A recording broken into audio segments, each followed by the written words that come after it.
పిచ్చిదాన బాబుని గుడికి తీసుకెళ్తాను. దేవుడు ఆశీర్వదిస్తే ఆడు క్షేమంగా ఇంటికి వస్తాడు. లేకపోతే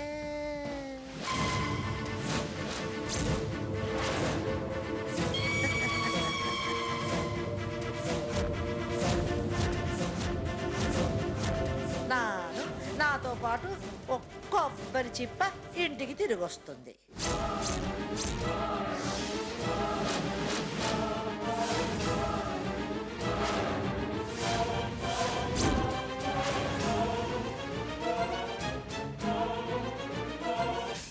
పొలమ్మలో ఏటా చూపు. ముందు బావునివ్వు, నేను అర్జెంటుగా గుడికి తీసుకెళ్ళాలా. కుదరదు. అంతగా బాబుని గుడికి తీసుకెళ్లాలనుకుంటే నానే తీసుకెళ్తాను. తమరిలా కుప్పి గంతులు వేస్తారనే పైనుంచి పెద్ద ఆయన పర్మిషన్ తీసుకున్నాను.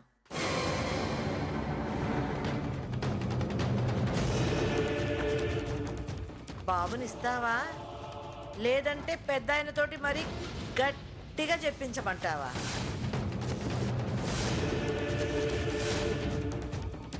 ఏయ్, బామ్మ వెళ్తానంటుంది కదా, నువ్వెందుకు అడ్డుపడుతున్నావు?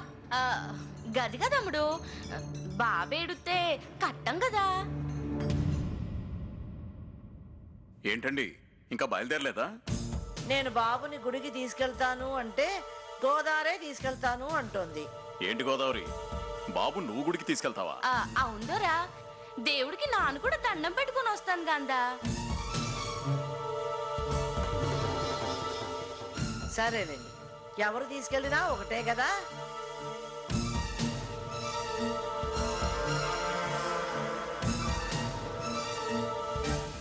అవునమ్మా, నువ్వెళ్ళినా నేనెళ్ళినా బాబు బాగుండాలి అని మొక్కుకోడానికేగా.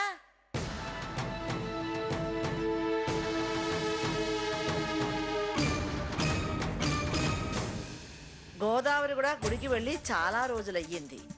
రాధికను రప్పిస్తానని చెప్పి తను బయటికి వెళ్ళలేదు కదా. ఈసారికి గోదావరినే వెళ్ళనివ్వండి. దీని మొహం మొండ, ఈ ముసల్దానికి ఏమైనా పిచ్చి పట్టిందా? సరే, ఎండన పడకుండా త్వరగా వెళ్ళిరా గోదావరి. అట్టాకేదోరా.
అయితే ఏమైందంట?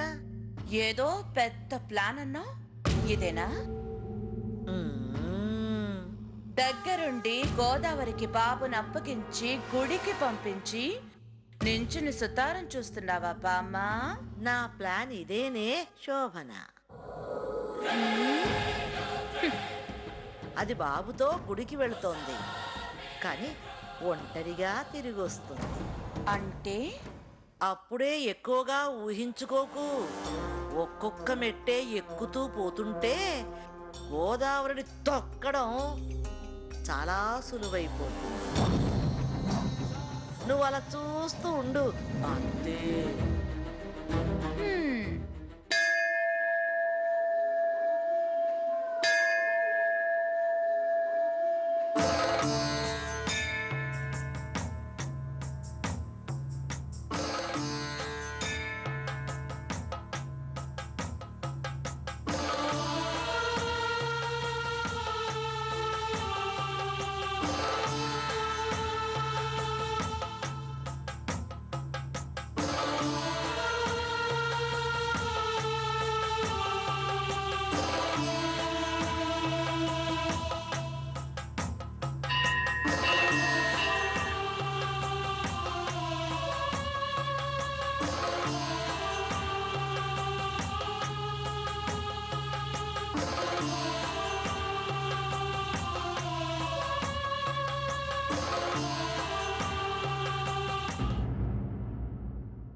స్వామి, నా బిడ్డ దగ్గరే ఉన్నాను, నా భర్త ముంగిట్లోనే ఉన్నాను. కానీ తల్లిగా భార్యగా కాకుండా పరాయి దానిలా నా కుటుంబం దగ్గరకు వచ్చి సేవలు చేస్తూ నా వాళ్ళని కాపాడుకుంటున్నాను. వచ్చే కృష్ణాష్టమిలోపు అందరిలో మార్పు కలిగించి నేనే రాధిక అన్న విషయం బయట పెట్టదలుచుకున్నాను. నేను అనుకున్నది అనుకున్నట్టుగా జరగాలంటే సదా నీ కృప ఉండాలి.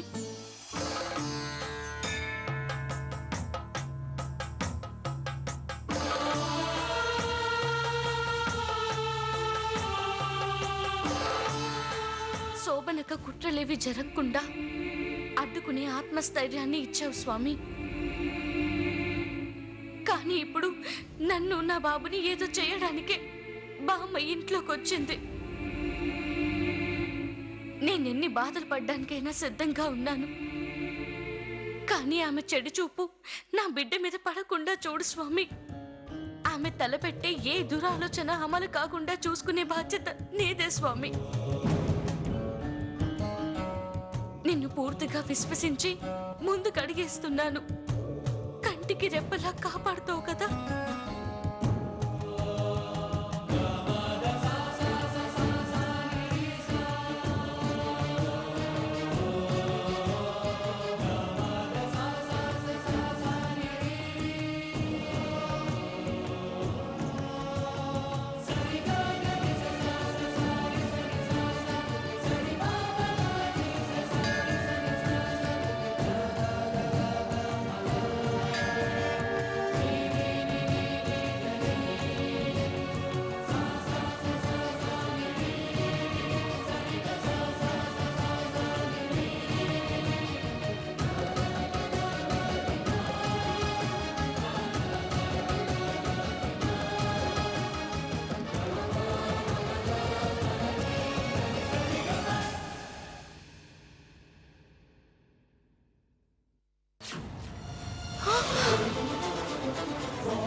బాబు,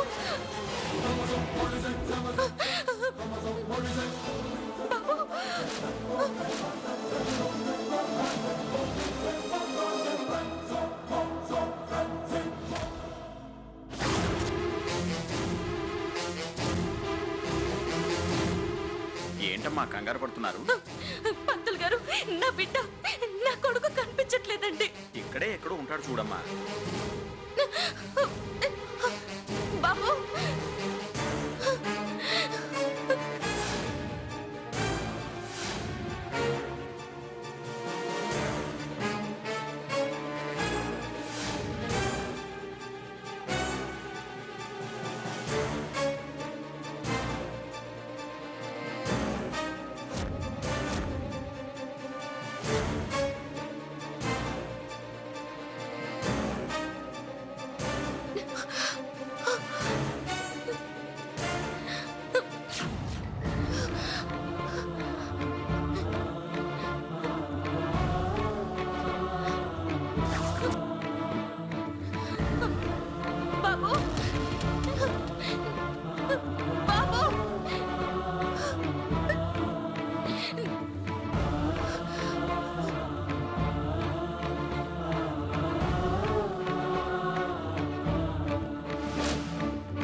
దొర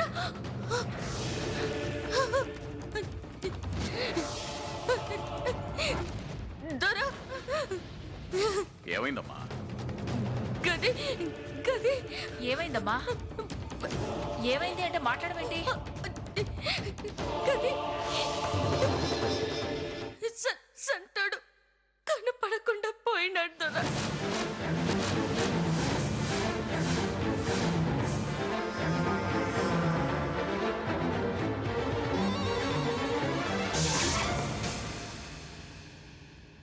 ముసలి బాబుని గుడికి పంపించినట్టే పంపించి ఇప్పుడు అడ్రస్ లేకుండా చేసావన్నమాట. బామ్మకి ఏజ్ బార్ అయిందనుకున్నాను కానీ బ్రెయిన్ మాత్రం చాలా షార్ప్ గా పనిచేస్తోంది. గుడికి తీసుకెళ్లిన బాబు గుడిలోనే మాయమైపోయాడు దొర.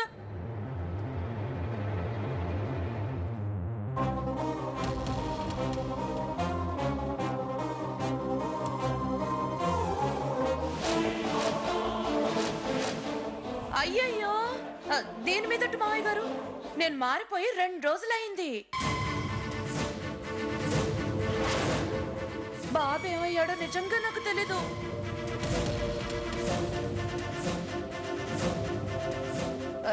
దేని మీద ఒట్టేస్తే నమ్మడం లేదా? పోనీ నా మీదొట్టు, నా తల్లి మీదొట్టు. బాబు కనిపించకుండా పోవడంలో నా ప్రమేయం ఏమీ లేదు మావయ్య గారు.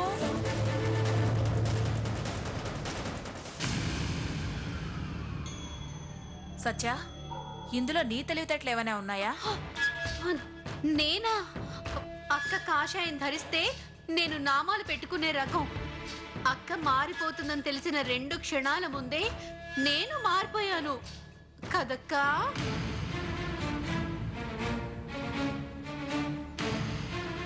మరి వీళ్ళిద్దరూ కానప్పుడు బాబు ఎలా మాయమయ్యాడు? దేవుడి సన్నిధానంలో బాబును పడుకోబెట్టా దొర. నన్ను కన్ను మూసుకొని ఏడుకునే లోపు మాయమైపోయినాడు బిడ్డ.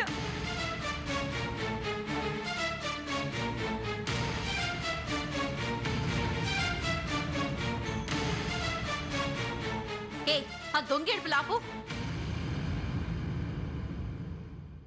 అమ్మ పలుకు జగదంబ పలుకు అంటావు కదా.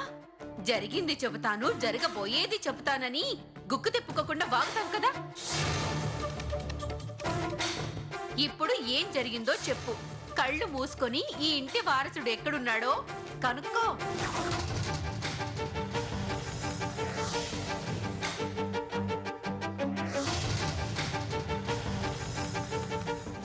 ఏయ్, మాట్లాడమేంటి? మర్యాదగా చెప్పు, మా బాబుని ఏం చేసావు?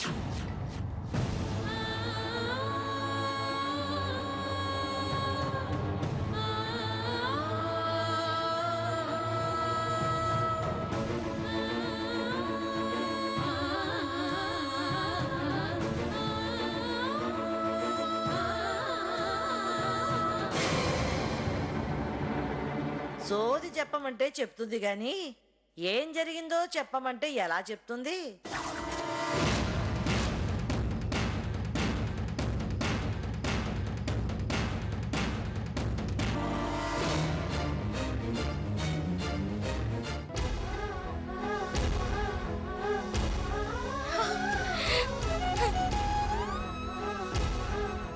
బాబు బాబు నా బాబు. ఆగాగాగాగాగు, నువ్వు కాస్త పక్కకుండమ్మా గోదావరి. ఓ లో లో లో లో లో లో లో. ఇదిగో నాయనా, మీ ఇంటి వారసుని మీకు క్షేమంగా అప్పగిస్తున్నాను.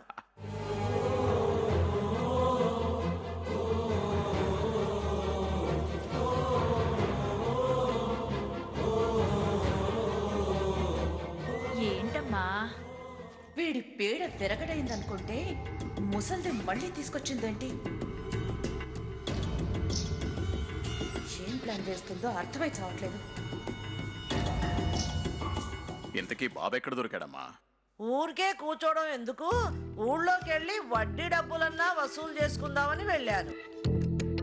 100 మంది పిల్లలు ఏడ్చినా మన గోపాలబాబు ఏడుపు నేను గుర్తుపట్టనా?